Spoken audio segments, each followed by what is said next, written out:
পাল্টে যাচ্ছে ২১শে জুলাইয়ের ব্যানার। মমতা বন্দ্যোপাধ্যায় তৃণমূল কংগ্রেসের তরফ থেকে ২১শে জুলাইয়ের ব্যানারে ধর্মতলার বদলে এবারে লেখা হচ্ছে কলকাতা চলো। মমতা বন্দ্যোপাধ্যায় তৃণমূল কংগ্রেস চেয়েছিল ভিক্টোরিয়া হাউসের সামনে ২১শে জুলাই শহীদ দিবস পালন করবে, কিন্তু পুলিশ অনুমতি দেয়নি। এ নিয়ে আদালতেও গিয়েছিল মমতা বন্দ্যোপাধ্যায়ের তৃণমূল কংগ্রেস। ধর্মতলার একাধিক জায়গায় ১৬৩ ধারা জারি করা হয়েছে।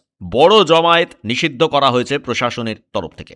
এরই মধ্যে নির্বাচনের ফল ঘোষণার পর থেকেই মমতাপন্থী তৃণমূল আর ঋতব্রতপন্থী তৃণমূলের মধ্যে দ্বন্দ্ব চরমে উঠেছে। ২১শে জুলাই কার্যত পরিণত হতে চলেছে দুই তৃণমূল কংগ্রেসের শক্তির লড়াই। মমতা বন্দ্যোপাধ্যায় তৃণমূল কংগ্রেস বুঝে গিয়েছে যে জায়গায় তারা শহীদ দিবস পালনের জন্য চেষ্টা করছেন সে জায়গা তারা নাও পেতে পারেন।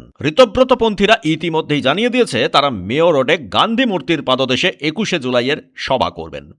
একটা সময় ছিল যখন তৃণমূল কংগ্রেসের শহীদ দিবস মানেই ছিল ভিক্টোরিয়া হাউসের সামনের অংশ, তাই তৃণমূল স্লোগান দিত ২১শে জুলাই ধর্মতলা চলো। কিন্তু সেই স্লোগানে পরিবর্তন আনতে চলেছে মমতাপন্থী কালীঘাট তৃণমূল। তাদের স্লোগান হতে চলেছে কলকাতা চলো। তার বড় কারণ ২১শে জুলাইয়ের সভা কোথায় হবে এ ব্যাপারে এখনো নিশ্চিত নন মমতাপন্থী তৃণমূল কংগ্রেসের নেতা নেত্রীরা। ব্যানার বদলে এবার মমতাপন্থী তৃণমূল কংগ্রেসের তরফ থেকে লেখা হচ্ছে কলকাতা চলো।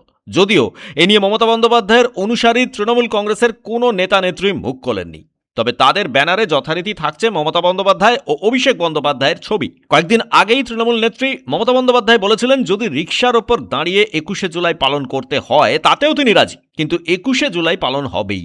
এদিকে আবার ঋতব্রতপন্থীরা ২১শে জুলাই পালনের জন্য চূড়ান্ত প্রস্তুতি নিচ্ছেন।